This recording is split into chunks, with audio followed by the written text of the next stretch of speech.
Selamat sore teman semua.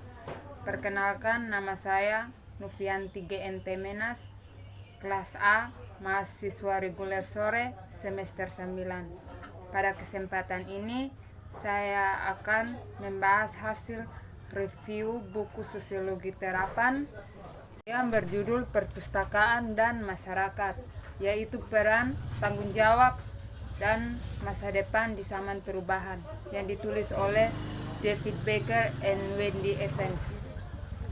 Dalam lingkungan pertumbuhan informasi yang eksponensial saat ini, perpustakaan dalam segala bentuknya adalah lembaga yang paling mewakili masyarakat yang tumbuh dan berkembang. Oleh karena itu, harus diakui bahwa perpustakaan sangat diperlukan sebagaimana adanya. Pada hakikatnya sebagai saluran untuk menangkap, melestarikan, dan mengirimkan warisan bangsa kita, warisan kemanusiaan, catatan kemenangan dan kegagalannya dari umat manusia. Perpustakaan sebagai bagian dari tanggung jawab sosialnya harus menggunakan teknologi yang tersedia untuk menyediakan layanan informasi inovatif kepada masyarakat yang semakin beragam secara budaya. Perpustakaan harus mengintegrasi skenario dan tantangan masa depan dan mempertimbangkan peran mereka dalam mendukung dan merayakan keberagaman dalam masyarakat. Karena ada dorongan besar untuk mengembangkan platform untuk penyampaian akses tanpa hambatan ke informasi dan teknologi yang memiliki kapasitas untuk mewujudkan komitmen tersebut. Perpustakaan tidak boleh meninggalkan kebutuhan bisnis yang terlewat dalam memastikan kebebasan akses ke informasi. Di tengah-tengah kesenjangan antara kaya informasi dan miskin informasi, lahirlah kesenjangan baru, kesenjangan generasi, karena layanan perpustakaan tradisional semakin kurang populer di kalangan anak muda. Kesenjangan generasi ini tumbuh seiring dengan peningkatan penggunaan internet, namun migrasi ke lingkungan digital dan virtual bukan satu-satunya solusi, karena penelitian menunjukkan bahwa ada kelompok pengguna layanan informasi generasi baru yang memiliki kebutuhan sederhana dan menyambut baik kontak fisik maupun virtual. Perpustakaan memiliki peran kunci dalam menjembatani kesenjangan signifikan yang masih ada di negara berkembang dan maju antara si kaya dan si miskin. Ada tantangan yang sama besar dalam hal penyediaan dan akses yang mudah dan tanpa batas, informasi yang berkualitas, dan kemampuan penggunaan untuk mengevaluasi dan memanfaatkannya secara efisien dan efektif. Informasi selalu menjadi komoditas dasar, dan perpustakaan telah lama diandalkan untuk menyediakannya. Prinsip akses gratis ke sumber daya yang disimpan, perpustakaan adalah salah satu fondasi utama masyarakat demokratis. Akses ke informasi lebih mudah dari sebelumnya, tetapi tidak untuk semua.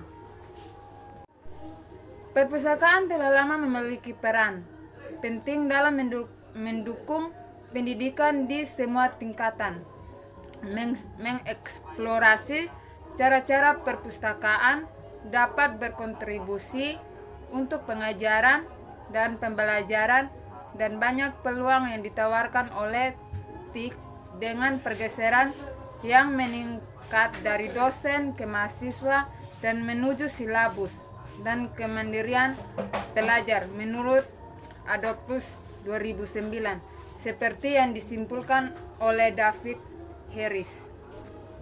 Keberadaan perpustakaan di masa depan akan sangat bergantung pada dampak positif yang berkelanjutan dan sejauh mana mereka menciptakan modal sosial, budaya, dan ekonomi khusus di era digital.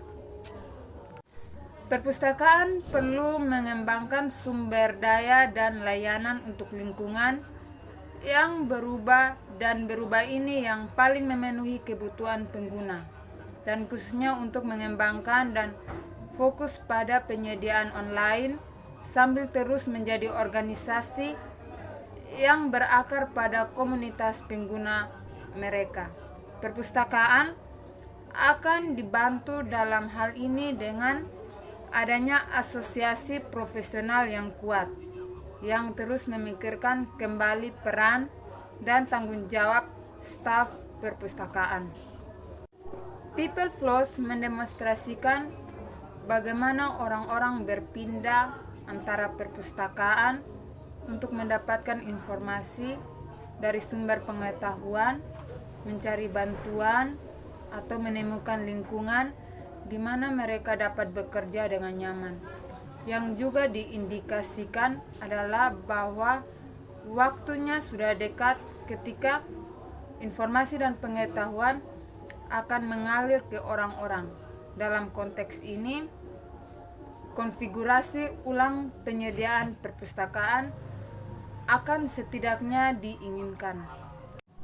Ada sedikit lebih dari persetujuan enggang dari sejumlah besar orang yang melihat penyediaan perpustakaan sebagai alat yang berguna untuk memberikan penyeimbang terhadap bentuk hiburan populer lainnya seperti rumah umum dan tempat-tempat yang bereputasi buruk.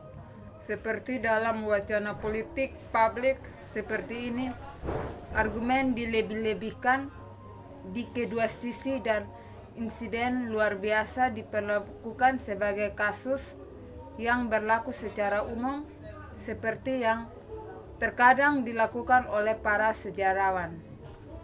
Banyak perpustakaan umum, terutama di Amerika Serikat, mendapat manfaat dari filantropi, seringkali donasi dalam bentuk natura, koleksi buku dan benda lainnya, sehingga efek jangka panjangnya adalah menciptakan koleksi khusus buku, manuskrip dan arsip yang berharga dan langka. Banyak koleksi yang memiliki relevansi lokal dan dimaksudkan untuk meningkatkan citra diri dan kesadaran diri masyarakat tempat mereka berdonasi. Ada sedikit lebih dari persetujuan enggang dari sejumlah besar orang yang melihat penyediaan perpustakaan sebagai alat yang berguna untuk memberikan penyeimbang terhadap bentuk hiburan populer lainnya seperti rumah umum dan tempat-tempat yang bereputasi buruk. Seperti dalam wacana politik publik seperti ini, argumen dilebih-lebihkan di kedua sisi dan insiden luar biasa diperlakukan sebagai kasus yang berlaku secara umum seperti yang terkadang dilakukan oleh para sejarawan. Banyak perpustakaan umum, terutama di Amerika Serikat, mendapat manfaat dari filantropi, seringkali donasi dalam bentuk natura, koleksi buku dan benda lainnya, sehingga efek jangka panjangnya adalah menciptakan koleksi khusus buku, manuskrip dan arsip yang berharga dan langka. Banyak koleksi yang memiliki relevansi lokal dan dimaksudkan untuk meningkatkan citra diri dan kesadaran diri masyarakat tempat mereka berdonasi. Perpustakaan umum modern tumbuh dari etos ini dan tidak pernah sepenuhnya menjauh darinya. Pencapaian politik yang luar biasa dari para pelapor perpustakaan umum adalah mendapatkan dukungan politik untuk proposisi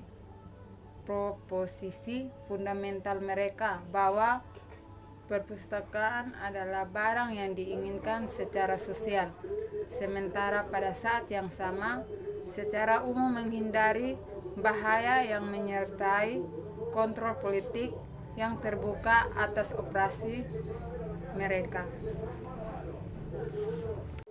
Pertumbuhan perpustakaan umum setelah tahun 1945 tidak menghancurkan industri penerbitan atau perdagangan buku. Memang itu sangat membantu keduanya dengan menyediakan pasar yang besar serta etalase untuk barang dagangan mereka. Perpustakaan dapat menyediakan lebih dari semua, tetapi pembaca yang paling kaya dapat menyediakan untuk diri mereka sendiri, bahkan jika mereka menginginkannya, serta berbagai keterampilan profesional yang dapat ditawarkan oleh pustakawan. Pada dasarnya ini tetap menjadi kasus. Hasil pembahasan saya ucapkan terima kasih.